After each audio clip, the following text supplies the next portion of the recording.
about right. That's all time. That's all time. Derek Jeter is top 3 shortstop. Good morning, good afternoon, good evening. This is Tanks and Tuddies, presented by Tubbs and Frankie. Episode 171. Football's wrapping up, guys. It's pretty sad. It's going to be quicker episodes, which is good. I need a quick one today. I have a lot to do tonight to get ready for tomorrow. So let's get ready. Let's get rolling. Locks 4-1, baby. Off to a hot start. Last week the model had Broncos -1.5 versus the Bills. That was a winner. What was it? They won by a field goal. This week the model loves the Patriots, even though the model didn't actually. I shouldn't call this a model play. Actually, you know what? No, this is a personal because I already knew the spread 5.5. They're gonna win this game by 14. I mean, it's Jarrett Stidham. I don't know how this hasn't moved. It opened at 4.5. It jumped to 5.5 pretty quickly. This feels like the Patriots should roll. I think 7's easy. I think all spread up to 9.5, 10.5 if you want to get crazy. I don't think the Broncos stand a chance this game. Yes, their defense is very good. However, I don't think the offense is going to score. The Patriots' run defense is too good. You can't take Jarrett Stidham out of the game. I think it's going to be ugly. However, I did see a video. The names of every backup quarterback to win a Super Bowl spell Jarrett Stidham. Did you see that video? I did see that. Yep. That's scary, but also this was supposed to be the year the Panthers won the Super Bowl. We saw that went. So I don't really fall for those too much. It is just kind of cool. And it's one of those things that, like, they're better when they come out after it happens. Like, I wish that didn't come out and they, like, got to the Super Bowl and then it was like, oh, shit, they might win the bowl. Because if I saw that Super Bowl week, I'd probably take the Broncos just because of that video. But since it's the conference championship, it's like, no. But yeah, Patriots, very good football team. Although they were beatable in that game. We'll get into that, though. Longshots, 0-2, down 1.25 units. Nothing crazy. Yeah, we just need to hit one. We're right back. This one, I like this one. Last week we had Bills-Texans plus 378. That was a double loser. Both teams lost. This week we're going Pats and Rams to win. That's going to be your Super Bowl, Pats and Rams, just like it was in 2018. I believe that was sicko mode year. Putting 0.75 units on this. Not a full 0.75. That'll take us to either down 2 units or we'll be up something. I have to do the math. I don't know. 0.75 times 2 is 1.5. So we'll be up 1. Yeah, we'll be up about a quarter unit. A little bit more than a quarter unit. So that's it for me. All right. So I am also 4-1 of my locks. Jake said last week that it would be probably one of the last times you'd hear that he was ahead of me. That is correct. I'm now going to hold on to the lead from here on out, hopefully. Last week we had the Ben Griffin top 20 -125. He finished 19th. So good win there. And then we had Patriots Texans over 40.5. That was a winner as well. Kind of exactly how I said it was going to go too. I said, I think both defenses are good, but I think they can give up points. And I also think both defenses can score. The Patriots definitely did that. I don't remember if the Texans scored anything on defense, but nope. Yeah, Patriots put up points and got some points on defense too. So nice, easy over win there on the 40.5. This week I'm going 2 golf and 1 football. Quick little intro on golf this week. Not done with all of my research, but it is the American Express this week out in Cali. I'm going to try and do this in under 3 minutes. Real quick, super easy course. Super easy tournament, I should say. They play 3 courses. The cut does not come until after Saturday. So they play 3 rounds, then do a cut, and then they come back to the stadium course, which is the hardest of the 3 for Sunday. So you do get a little bit longer chance, I guess, for making the cut. It's considered a birdie fest or a putting contest just because of how easy it is. With it being a pro-am, they do put out some pretty easy pins, and then they let the greens grow out a little bit more so they are softer and slower. Making it a little bit more fun for the amateurs. Also, obviously makes it a lot easier for the pros. So they've been calling this dome golf as well. There's really no wind. It's in a valley. kind of just combining limited natural effects with easy course. You're going to see some high scores here. So it is also a stronger field than usual. I know Scotty's playing this week. But the tournament is kind of known for long shots just due to how easy it is. So I'm probably going to throw out a handful of winners like usual, but I'm probably going to limit my overall betting on this tournament just because of how easy it is and how crazy it can get.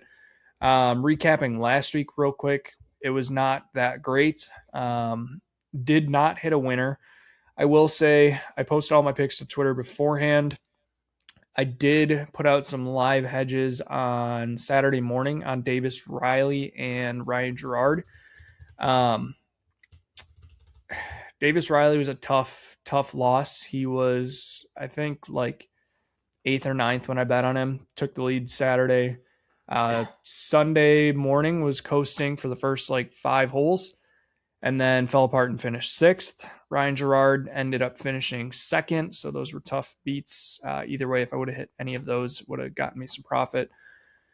And then I hit a couple finishing placements: Thigala top 40, Seamus Power top 40, Ben Griffin top 20, and Ryan Gerard top 10. Ryan Gerard was obviously a live bet, but outside of that, not a great week. I think I ended up, let's see here, down 3.3 units. Had 22 bets out on the tournament, so I guess it could have gone worse, but not a great start. Hoping that we can rebound this week.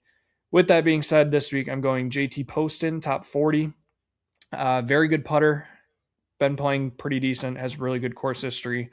I think the big thing I'm looking at this week is just if you can putt, you'll have a chance.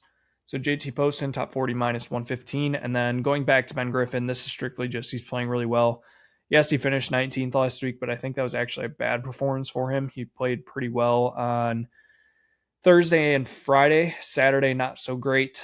Kind of took him out of contention. And then Sunday, played really well. So I think if he puts it all together, we get another top 20, potentially another chance at competing for the top.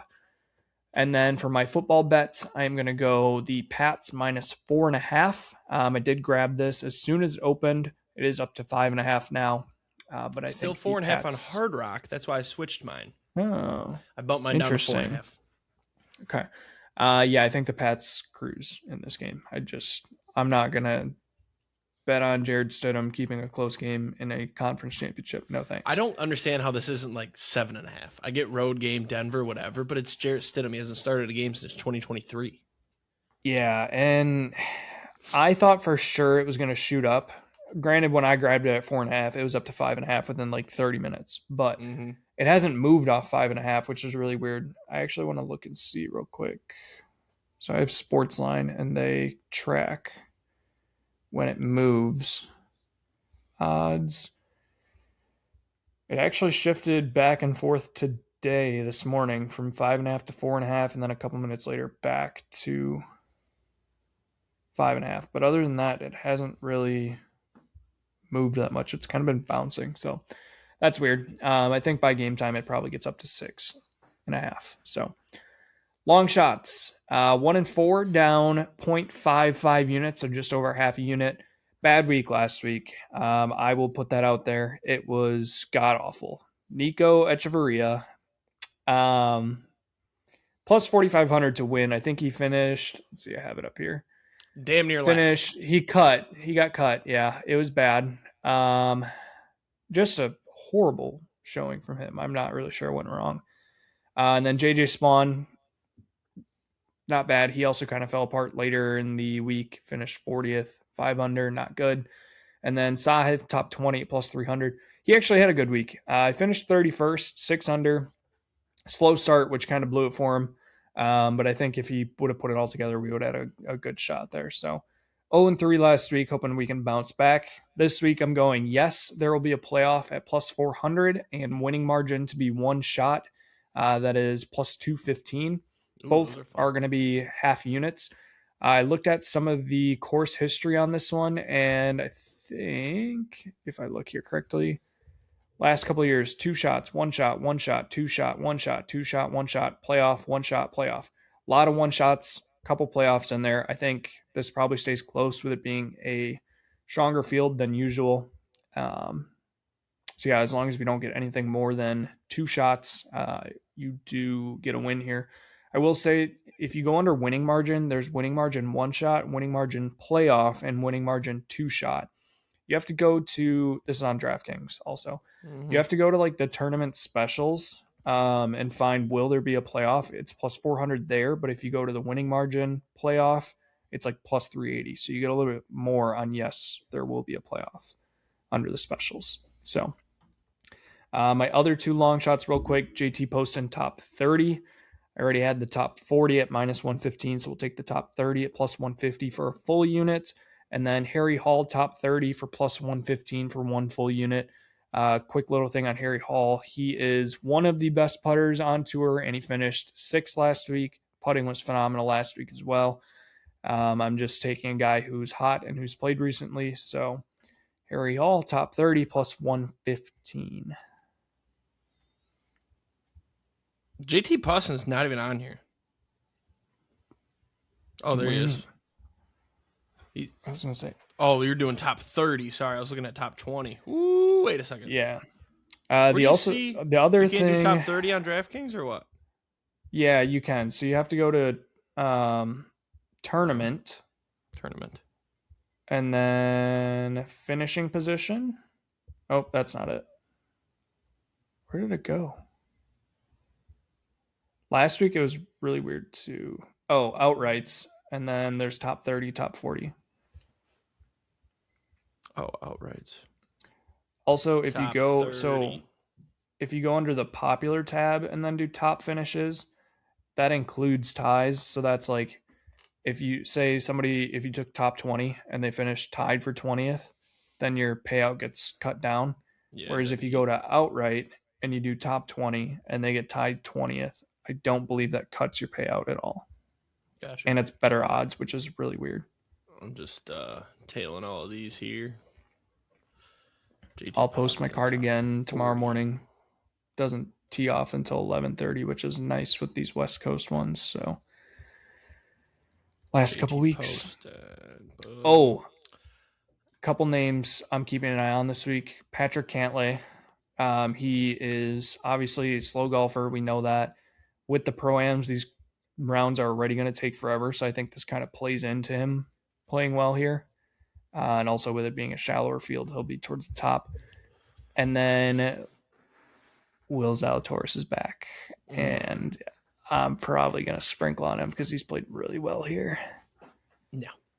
What I'm going to do is wait till Sunday and then take the big name that's like 4th. That's what I'm going to do. When Scotty's like 5th place, that's when you empty the clip.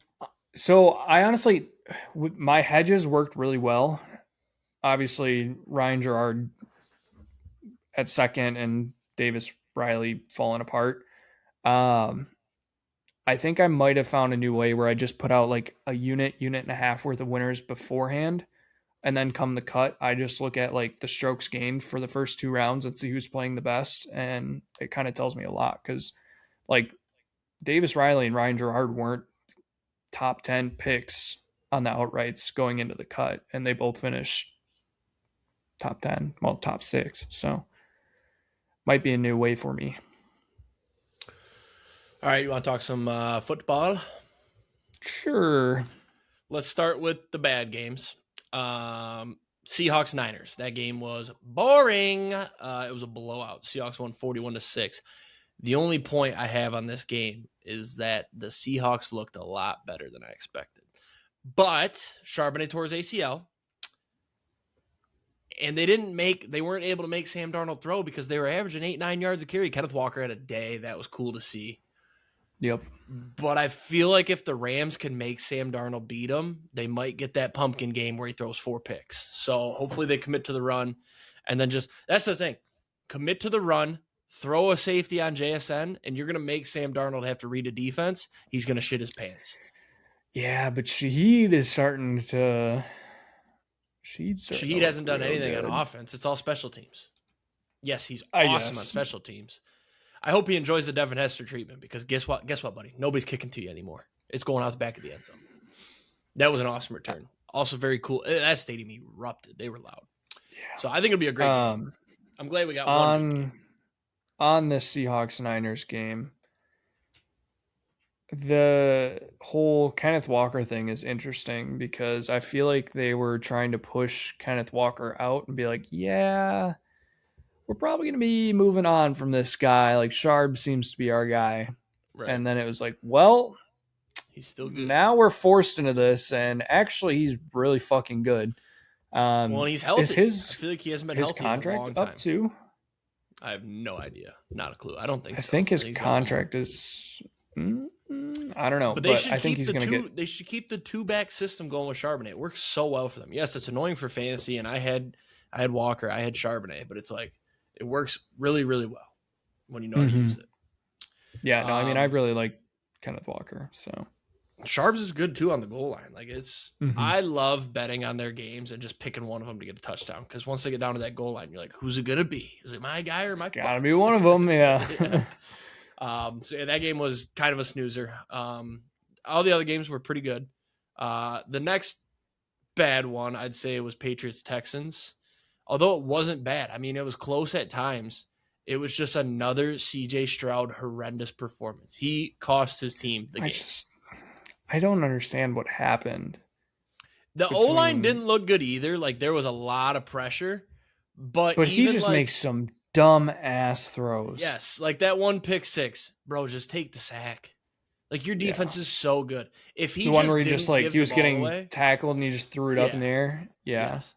If he didn't turn the ball over, like even if he turned it over once, they might have had a shot in that game because of how good the defense played. That defense was generational. And it's a shame that CJ Stroud cost us the opportunity to watch that team in a championship, in a Super Bowl. Oh, man, that Texans are also Celtics. I had them plus 1,200, but what is it? The Texans are the only team to not play in a conference championship. Yep. Yeah. It's just was such a bad performance. As a CJ Stroud, you're a CJ Stroud hater. Yeah. It was nice, but I had a future on them, so I was upset. Now my only future left is the Rams, so I got to ride and die with the Rams. But I hit the Hoosiers, so we'll talk about them in a bit. Question: I don't remember because it was Sunday. Texans run game bad or Patriots run defense good? Well, it didn't help that Woody Marks missed basically 2 full quarters. Yeah, I guess that's true. But Patriots run defense very good. They've been great all year. Yeah, because I was just box score watching right now, and it's 14 for 17 yards for Woody Marks. Not good. Yeah, at one point he had 8 carries for like 7 yards. Yeah. And then he was hurt, though, too. Yeah, I do also think Dalton Schultz getting injured was a huge part of this game. He was eating, too. He had a great start. And that's what everybody was saying before the game, too, was like, look, if you're going to beat the Patriots, you're going to have to hit your tight ends over the middle. And they were feeding Schultz, and then he got hurt. But yeah, it all falls back on CJ Stroud. I mean, he was so bad. The Woody Marks fumble was pretty bad, too. I mean, he lost his shoe, and then that's when they were driving, too. Yeah. They had a lead in that game at one point. Tries to keep going and gets punched out. I almost went undefeated on my nukes this weekend, too. That was the only one that cost me. The other 2 nukes hit. See, and I was very confident in the Patriots, and yes, it would have hit if I would have taken it, but I'm a dumbass. But like, I think it was actually a closer game than what the scoreboard shows. 100%. Like 100%. If CJ Stroud I guess you can't say that because he's been playing like ass the last couple weeks. Well, that was like, I thought like that Steelers game was a fluke. Like, it was really freaking cold, all the pressure in the world. I was thinking, like, if he just plays average, they're going to have a shot to win this game. And if he would have played average, they would have had a shot to win the game. I mean, he had open receivers that he was overthrowing. Like, they were open on the deep balls, and he kept overthrowing them. He just can't play in the cold. That's honestly what it is, and I should have remembered that. And as a CJ Stroud hater, that defense was just so good, and I love defense, so that tricked me. But I should remember back to when Michigan beat them in the cold because CJ Stroud can't play in the cold. And then in Pittsburgh, he looked like shit in the cold. And it wasn't that cold in New England, but anything below 40 degrees, it's like CJ Stroud is a Dolphin. Like, he's just so bad in the cold. He's a Cali boy. That's true. Can't play in the cold. That's true. Kayshon that game was indoors. Touchdown catch, by the way. Say that again? Kayshon Boudy's touchdown catch. Yeah, that was a nice catch. No, perfect throw, too. Drake May doesn't get enough props for that throw. Um, what was I going to say? Have you called me a Drake May hater? I couldn't remember. I was thinking about this over the weekend. Probably. I mean, I feel like you hate a lot of very decent quarterbacks. I won't say very good quarterbacks because I think it's too early to say on some of them. Yeah, I feel like I don't hate anybody that's like top 5 to 10. Yeah, like you don't hate like Jordan Love. See, but I'd put Drake May top 10. I don't think I hate him though. What I hate is teams finding success with a young quarterback because my team never was able to. And I think that's what it is. Yeah. Like the Texans, when That's I fair. first started hating CJ Stroud, one, it was Ohio State, but two, like they were his rookie year, he was sensational. Same with Brock Purdy when I was hating on him. That was a little different though. I thought he was so overrated. And like looking back at this year, I think he's like perfectly rated. He's a really good quarterback, but he's not great. Drake May, after watching that game, he might be the next Tom Brady. He played outstanding. He handles the cold well. He's also just totally laid back. He married his, high school sweetheart. So they bake together. I love that social media loves him. It's hilarious. And then that throw to booty was just the icing on the cake. I was like, oh my God, that was a fucking dot. Like you don't see dots like that anymore. Like just drop it in the bread basket over the shoulder. So I don't hate Drake May. I think he's a very good quarterback. I wouldn't say I love Drake May. I think he's a fun quarterback to watch and bet on, I would say. Yeah, I just lost my train of thought. You're good. I think if the Patriots go to the Super Bowl, they're going to win.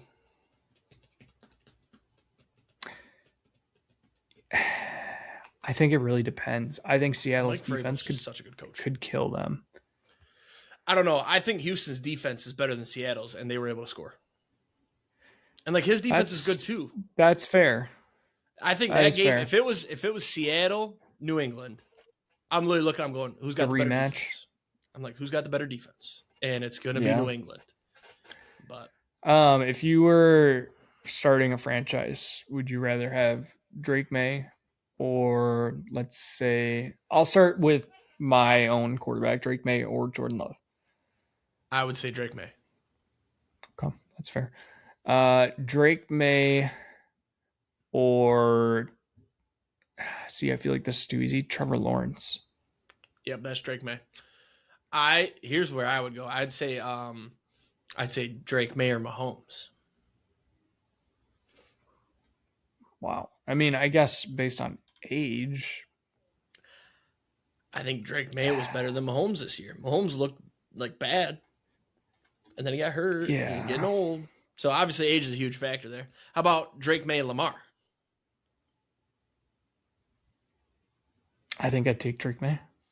I would go Lamar for the sole reason that I've never been able to watch an athletic quarterback, and I would love to just watch him run. See, but Drake May can run. That's the thing. Yeah, but it's not as athletic looking as Lamar's. I guess. Like Matt Stafford could run too. He used to run a little bit. Yeah. No, I'm missing a quarterback. There's a big one in my brain that I can't think of. Drake May or Bo Nix? Ooh, that's tough. Drake May. He's never had those like choke jobs like Bo Nix. Not really choke jobs, but just those terrible starts that require the big comeback. Like here's one that I would struggle with. If somebody said, actually, I got two good ones here: Drake May or Joe Burrow. Ooh. Two completely different. I'm going Joe Burrow. I think Joe Burrow behind a good offensive line would be unfucking stoppable. Yeah. I would go. All right, Burrow. two more. Okay. Drake May or Jaden Daniels? Can I have rookie year Jaden Daniels? Yeah, when healthy. I would take rookie year Jaden Daniels over current Drake May. But overall, Drake May because of the injuries. Also, Jaden Daniels outside of Washington, the dysfunctional, shitty injury field, I think he would be an all-time great. His talent's ridiculous. All right, I lied. I have a couple more. Drake May or Malik Willis? Drake May. But that's closer than probably people think. 100%. Drake May or Jackson Dart? Oh, Jackson Dart's fun. Can I have Scatabo? See, Dart? that's actually getting close too. Like Here's what I'm picturing. I'm picturing these quarterbacks on the Lions with a good O line, like with our weapons. All right, now for real, last two: Drake May or Tyler Shuck. Drake May. And then that's close too, though. Like people will think Drake like, oh, May yeah. or your favorite Shedeur Sanders. I'm just kidding. It's Drake May. Are you fucking kidding me? Yeah. No, he's a good quarterback. When you put it this way and you compare to other quarterbacks, it makes you realize like just how good he is. Like he might be top 5. You know what I'm gonna do? I have to try to remember, but if I remember going into 2026 season, we're gonna both do our own quarterback rankings, and it'll be interested to see where we agree. We'll do it on like. We should do it on like fantasy points though.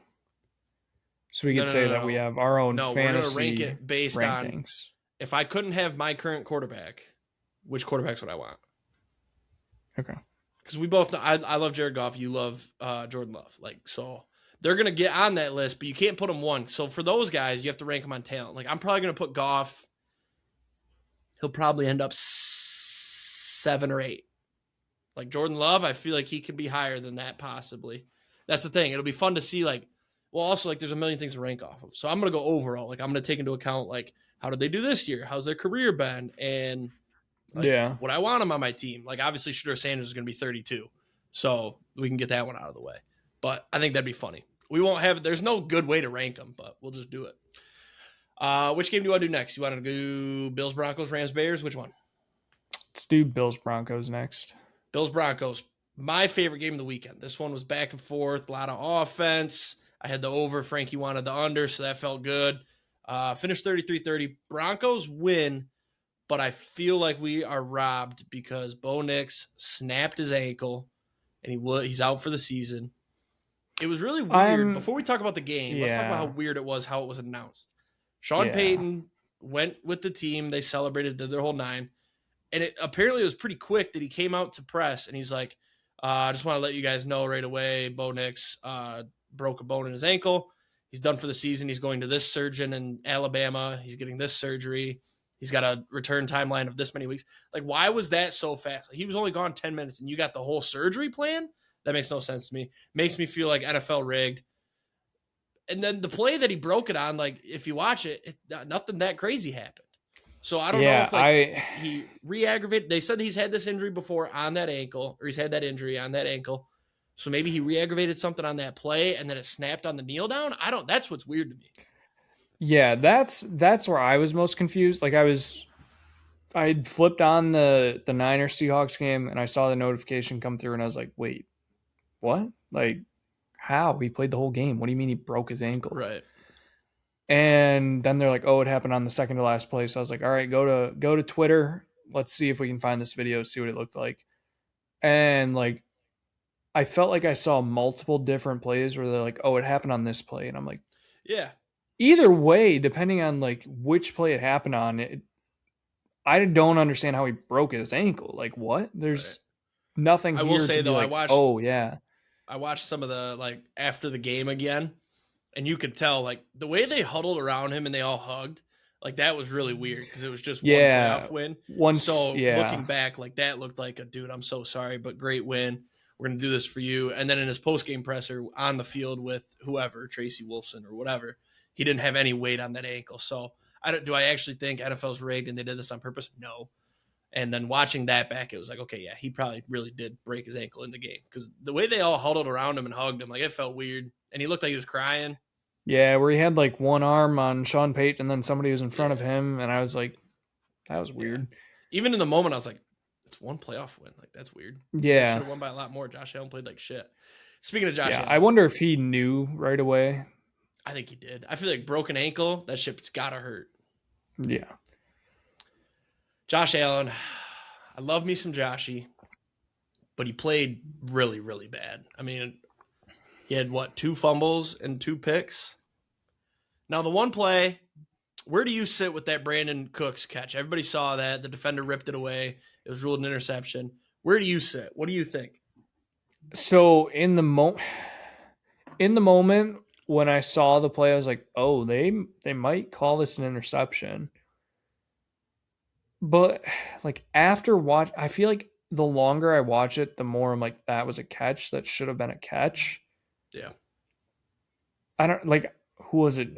Gene Steratore, who was like, you can't watch it in slow mo because it like changes the perception of the play, which I think is a horrible argument. That's the whole point of slow mo, is to see exactly what happened. But no, I mean, that's such a hard spot to make that call because it's a lose-lose for the refs. Whatever way you call it, you're going to get bitched at. Yeah. There's not a concrete ruling on it, so you can't be like, well, based on the book, it's this. Personally, I thought it was a catch. I still think it's a catch. I can see why they called it an interception, but that's such a shitty way for a season to end. Yeah, I watched that play no less than 100 times. And after 100 times watching it, I sit with the thought of it could have gone either way, but I think interception was the right call. And people are comparing it to the Devontae catch later that day, or was it the next day? Well, there's been a lot of comparisons coming out. I saw a couple from the Bears-Packers game earlier in the season. Oh, it was the one where I don't remember if it was Loveland or if it was Komet caught it, and the Packer guy rolled over the top of him. Couldn't see it, but the Packer guy came out on top of it, and they said, oh, incomplete, it hit the ground. But there was no definitive ruling.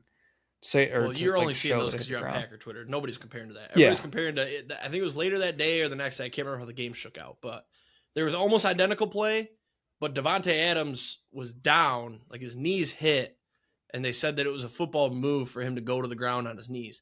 That one, like, I don't like that people are comparing to that play. That felt like a different catch. This was just a fluke, like, tie crazy, and then the defender came up with the ball. So after watching it 100 times, I'm like, yeah, interception was the right call. If I watched it 100 more times, though, I might flip the script and be like, damn, that was a fucking catch.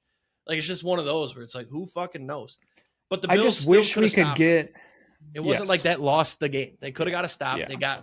They were just interfering on every play, which they were kind of let go throughout the game.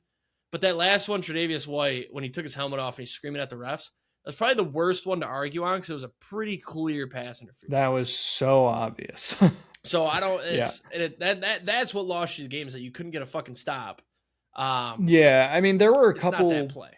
There were a couple pass interferences that I felt like weren't called that should have been called. Who wasn't there one in the end zone for the Bills? I thought the ball was overthrown and probably not catchable, but I think there was one that they didn't call that was like that. Then they did call that one, which was obvious. But yeah, I mean, I don't know what the Bills do at this point. Like, obviously, they have to go out and get some receivers because their receiving game is not doing anything. What's crazy, though, is that they knew they needed to do that, and they signed Josh Palmer. Yeah. You know what I mean? Like, this was the same problem last year. Josh Allen had no receivers. Khalil Shakir, that's it. And they drafted Keon Coleman, which... But they just don't... They don't utilize them. But we don't, like I think we talked about last week, like, we don't know what goes on behind closed doors. The dude was missing meetings, allegedly. Like, I don't think it was this guy sucks, we can't play him. I think the talent's there. Although he did have a really bad fucking drop in the end zone. It wouldn't have counted, but it was a terrible drop. And then now the owner's dogging him in his press conference saying, you know, basically insinuating the guy's a bust, and he forced the GM to draft him. So it'll be interesting to see where Keon Coleman ends up. I think, where would he be good? San Fran? San Fran would be cool. Is he a Cali guy or is he? I think he's a Florida guy. I think he's from Florida. Because when he got drafted by the Bills, he said. What about like Atlanta? Number 2 behind. I don't know, Drake London and Drake Mooney. London. Yeah, but Mooney's great. Is he though? Mooney's a good receiver.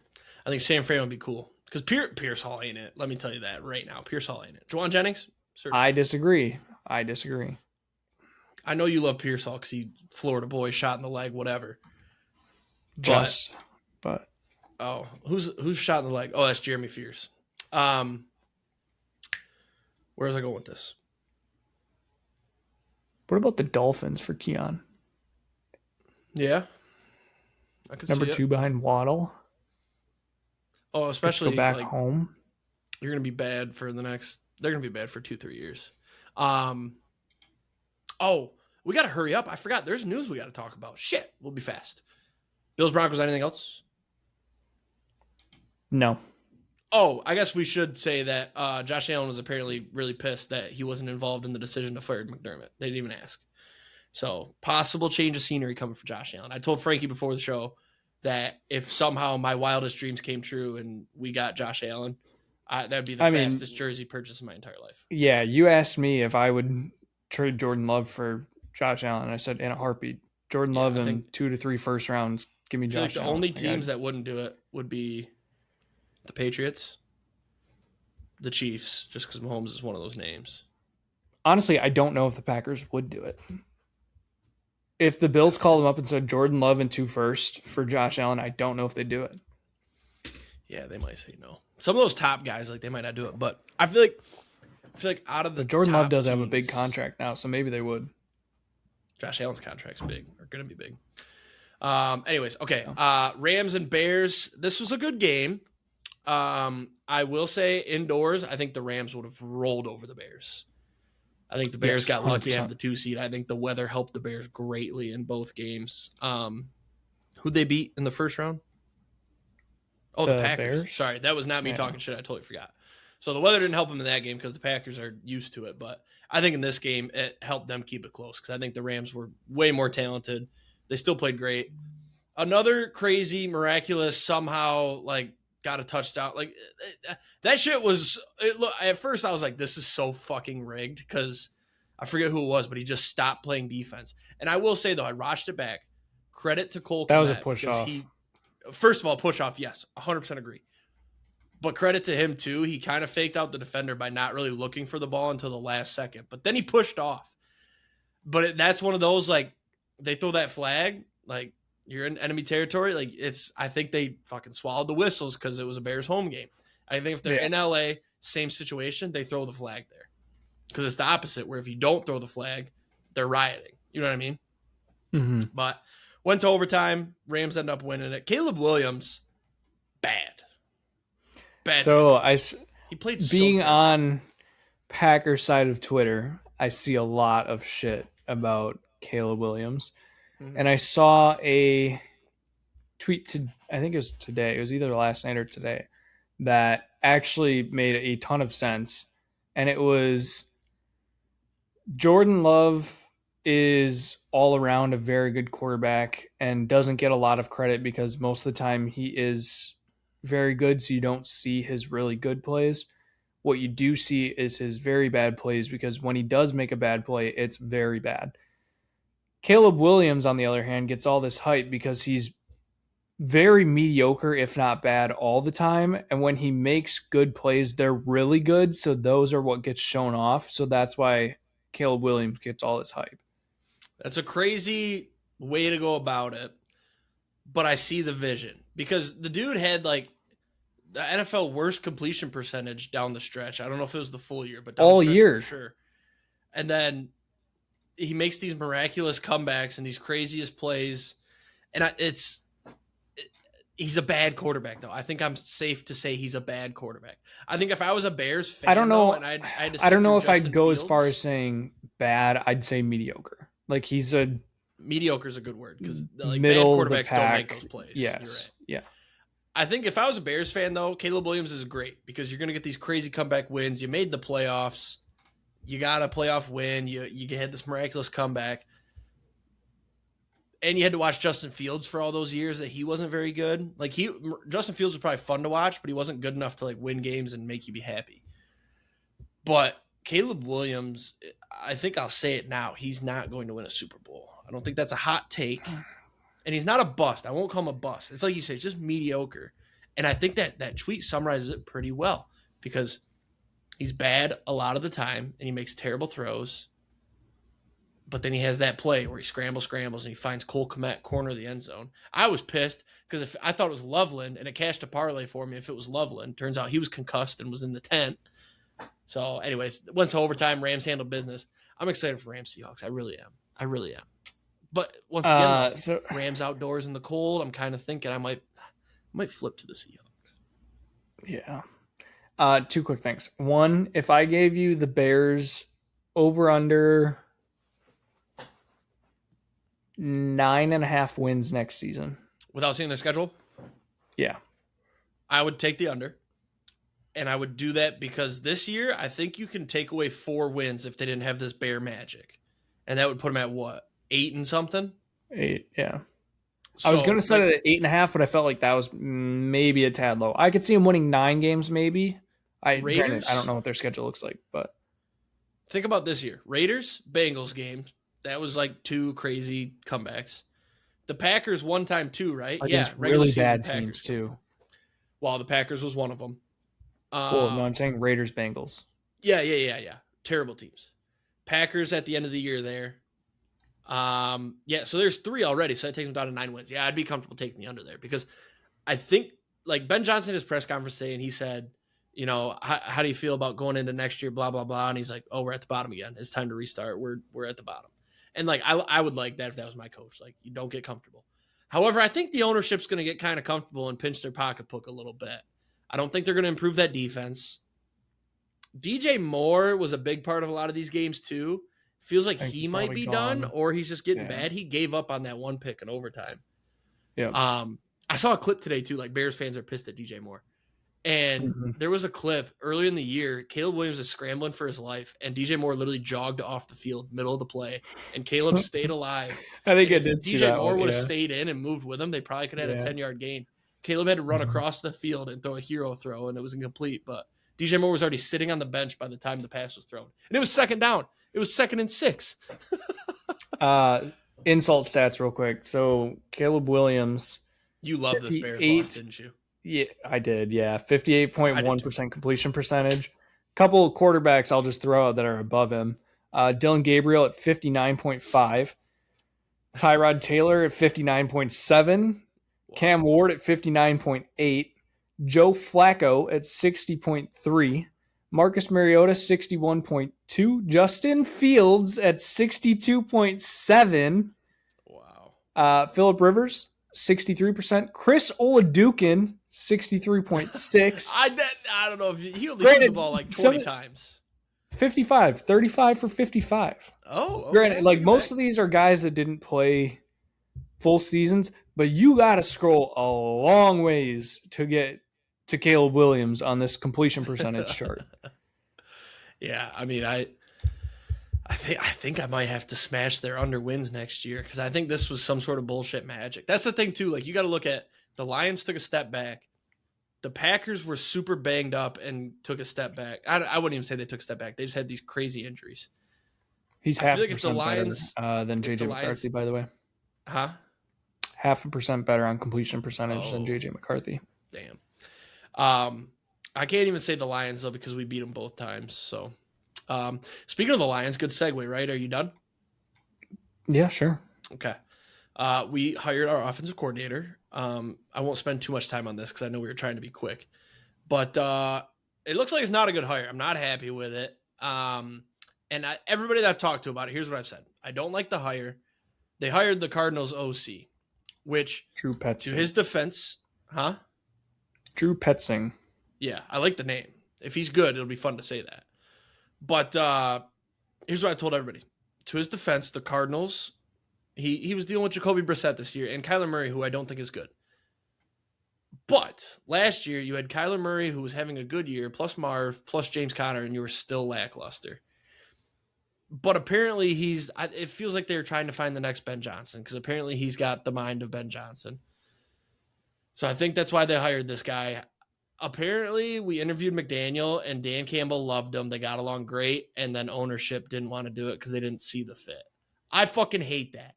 Let Dan Campbell pick his coordinator. I don't like ownership stepping in and saying, nope, we don't want that. And now you go get this guy. But I think if you look at our offense compared to the Cardinals offense, much better weapons. And our O-line is probably better than the Cardinals, I would argue, even if it was bad this year. But you got Sewell next year. We just got to go all in on O-line this offseason. Like, I need to see some signings. I need to see some drafting. because you got Ratledge, Sewell, Glasnow, and then you just got to sign 2 guys because I hope we cut Taylor Decker. But yeah, just injuries. So that's all I'll say on it. I'm not pleased with it, but I'll tell you what, week 1, I'm going to be all in. And it's the same as like John Morton. I didn't like the John Morton hire, and I was all in until he was shit. Then I was like, fuck this guy. It's like week 4. So I'll give him 4 weeks. I actually don't hate the hire for you. I'll give you some reasons why. So just looking at his history. Yeah, he's also shorter than Kyler Murray, apparently. So just looking at his history, he was a Vikings offensive assistant from 2014 to 2015. I think those are both years they made the playoffs. Minnesota Vikings assistant wide receivers coach in 2016-2017. That would have been Jay Jetta's rookie year in 2017. Vikings assistant quarterbacks coach in 2018. I don't remember who their quarterback was, but I think they were pretty good in 2018. Would that have been Case Keenum, Sam Bradford? Who had the Minneapolis Miracle? That was 2018. I think it was Keenum. 2019, Minnesota Vikings wide receivers coach, Jay Jettas. Again, still, that could be just talent also. Jay Jettas didn't Cleveland play with Diggs. You're way early on Jay Jettas. He won the national championship in 2020. You're way early. Oh, fuck. Yeah, you're way early. Because he was in the same draft as Burrow. Damn, it feels like he's been in the league forever. So yeah, I guess just throw out everything I just said. So, yeah. But I mean, the Vikings were still good those years. The Vikings were good, yes. He was on the offensive side all of those years from 2016 to 2019. It's like I said, I'm not going to sit here and root for the guy to fail. It's my team. I want to do good. But I just did not like the hire. Who's the Browns quarterback in 2022? Is that Baker year? I don't know if that's Baker, if that was first year Deshaun. Because he was the quarterback's coach for the Browns in 2022. Browns QB coach 2022. No, just QB, not QB coach. Oh, just QB, sorry. Browns QB 2022. Jacoby Brissett. He was decent with them, was he not? Because Deshaun Watson was suspended. No. I thought he was decent. I don't know. Here's the thing I didn't like though. I stumbled into Cardinals Twitter while I was researching. Turns out that anytime there's 3rd and long, don't expect to even have a chance to get it. He's running a little dump off or a run up the middle. I don't like that. Take a shot, man. Take a shot. So we'll see. I mean, it's a new team. You're gonna have Dan Campbell's mind. They're gonna do their little correlation in their brains, and we'll see what we come up with. But we got to move on. That's all I got there. You want to talk about Heffley? Gone. Yeah, he's gone. I expected it, especially once I saw he was getting a second interview with the Dolphins. Malik Willis is probably going to the Dolphins as well. That'd be fun to watch. He'd look so good in a Miami uniform. Also, I think the Dolphins are just becoming like the minor league Packers because they also took our lead of football operations and made him their GM. So they now took somebody in our front office, made him their GM, took our defensive coordinator, made him their head coach. Probably going to take our quarterback, make him their starter. Yeah, I don't know. I hope the Packers go out and get. I wouldn't hate Raheem Morris. Jonathan Gannon's at the top of the list right now, apparently. Jonathan Gannon. Honestly, give me Jim Leonard. I'd be happy. I've been asking for that for years. I feel like every year we've talked about Jim Leonard. Him Leonard is what you used to call him. Yeah. Give me Jim Leonard. All right, I think that's it. All probably won't be Jim Leonard, but I'm excited for off season. We'll be diving into this quite deep bit. It's defensive pass game coordinator for the Broncos. That's definitely their best part. Give me Jim Leonard. Huge upgrade. Right. Should we talk about college football for 24 seconds? Sure. Hey, congrats to Indiana, man. That was a fun game. Closer than I thought. Yeah, I'm glad to see you're off of Indiana hate. I am, and I've come around on the Signetti hate. I didn't really. So last year's college football playoff games, I didn't watch a ton of them, right? So I never saw his interviews and things like that. I didn't really watch Indiana football until this year when I watched the Penn State game or the Oregon game was the first one, then Penn State, the Big Ten championship, obviously.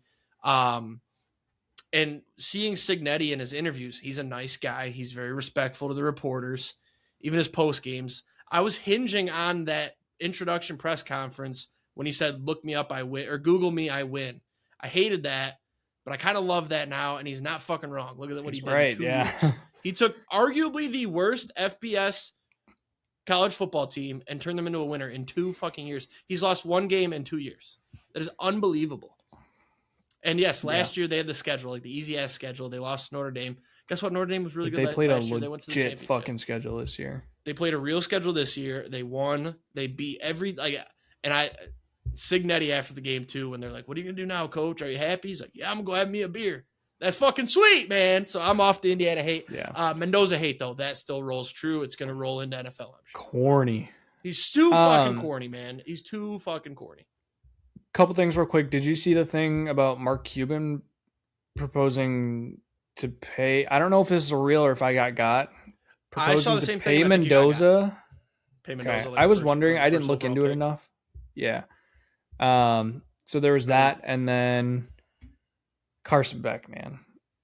First off, he fucked me. I put $20 on Miami's money line live on the last drive. Next play, pick, game over. So fuck Carson Beck. We knew that was going to happen. Literally knew it was going to happen. I predicted it. I said early in the game, I'm like, man, this is closer than I thought. And then I think you said something about Miami or go Miami. And I said, it's going to come down to that last drive, 2-minute drill, Carson Beck interception. I think I said that first quarter. Well, and fun fact, it's the reason they've lost the reason he's lost 6 games in the last 2 years is that exact situation. 2-minute drill. Yes.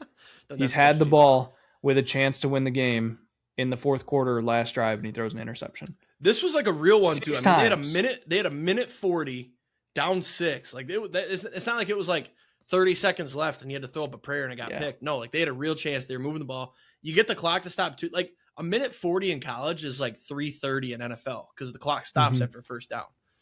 And I didn't like, so on the sidelines, the dude, like he shows his emotions too much. Like, he's not a leader. They missed that field goal early. He was like on the sideline, like huffing and puffing, throwing a fit. And then it's 2nd and 1 and he's on the sideline covering his face and like you're and then they got the false start and he's still like freaking out. It's like, dude, trust your team or like cheer them on or show something. Like, how do you do all that? Like, your team's not going to believe in themselves if they see their starting QB on the sidelines pitching a fit. Yeah. What was and then after the game he doesn't shake a single fucking hand? Go fuck yourself. Yeah. What was all the hoopla about this girl that they showed on ESPN? I saw a lot of girls. I don't know what you're talking about. That was funny. I saw Big Cat tweeted. He's like, ESPN definitely does not. ESPN has no idea. Yeah. I saw. So I believe this earlier in the week. I saw that he was dating her, Carson Beck. I was like, I did see that too. Way. Yeah. And I believed it for like 2 days, and then finally it popped back up, and the account was just the most parody account of all time. I'm like, oh my god. Shout out to her. Got me through some dangerous dark times. I Signetti, love him. Big fan. It was cool. It's going to be Wisconsin next year. I think I would be very happy for you if Wisconsin won, but they just can't. Who knows though? You guys are doing their method. 3 and 4 stars with some experience. I was going to say. I mean, that's literally what Sig did. But that's the thing, big schools. Yeah. You gotta have like Sig's a psychopath coach. There's a lot of theories about why Saban I think Luke Fickell could be a psychopath though. No, Luke Fickell's he's got a fickle mind. See what I did there? Without the vest. I don't know. All right, Paige's picks, then we'll wrap up. We're supposed to be 45, but looks like we're gonna finish under an hour. Not bad. We're getting back to it. Yeah. We had to talk about the national championship. So yes. So last week we all got 3 points again. So we're all this is at 6 kind points. Of boring. I'm not gonna lie. Yeah, we're tied. We each have one Super Bowl team left as well. So Paige still has the Rams. Paige and Jake both still have the Rams. Jake has the Rams to win. Paige does not. I have the Patriots left, but them losing. So currently, if we all tied, which we can't because you'll see, Jake would have the highest potential points. This is like March Madness. Jake has the highest potential points left. So, Yep. Sunday's games: Patriots -5.5 at the Broncos, over 42.5. I don't know why I said Sunday's games. Both games are on Sunday. So, we are all on the Patriots. I think that's pretty obvious. Yep. And then Sunday night, I don't even know what time this game is. I think it's 3 and Rams 6:30. Okay. I kind of like that time, honestly. Rams I loved it. Seahawks. Seahawks are -2.5. Over under is 47.5. Paige has the Rams. She says she's got them in her Super Bowl. I'm going to take the Seahawks. I'm going to risk it. This was it's not a risk. They're the favorite. Yeah, I guess that's fair. Yeah, I bounced back and forth on this for a while, and it's just like the Rams had that one game where Sam Darnold had 4 picks, and then they also had the game where the Seahawks ended up winning. They need to go back and watch that tape. How did we make this guy throw 4 interceptions? They need to just do that. So I think it's going to be a good game. I'm excited we got one good game, hopefully. And if they roll and Sam Darnold looks good, then I'm going to – you know what? If Sam Darnold wins a Super Bowl, I'll do Bean Boozled until I get 7 correct. That's how confident I am. Yeah. He's not winning. See, the thing is, he either loses this weekend or he loses to the Patriots. You know what would really suck, though, is if the Seahawks win and then the Broncos somehow upset the Patriots. I'd be in a really bad spot. Or the Seahawks win, the Patriots win, but Drake May breaks his ankle. Seahawks win, Patriots. Yeah, that'd be bad. What are you talking about? That'd be terrible. Yeah, that's what I'm saying. I thought you were giving me an out. I'm trying to think of how I could hedge this. So if it's Seahawks Broncos, I'll just have to unload on the Broncos or on the Seahawks. That'd be a rematch too, right? Seahawks Broncos. Yeah, that was Super Bowl 50. The blowout year. That was when Peyton Manning had the snap. It's the Rust Bowl. Yeah. You could have. That's it. You could have guaranteed yourself some points in this, by the way, by taking the Seahawks. And that's lame, though. I don't need to do that. Plus, yeah, I guess. Well, because no, I couldn't have guaranteed though, because you could get the Patriots. Yeah, I guess. So if I take the Seahawks, I'd have. If I had the Seahawks, then we're all at 8. No, I'd be at 7. That wouldn't help me. Well, because you have, I guess it really wouldn't matter because you get 10. The Broncos will not win. You need the Rams to win it because you get 10 points for picking the winner. That's the only way I got. So we'll ride out Rams the rest of the way, and I got a future on it. So with that being said, we good? Yeah. All right. Come on, Matty Staff. That's my boy. Former Lion. Have a great weekend. Say some takes, door some Tuddies. See you next week. Peace. Hit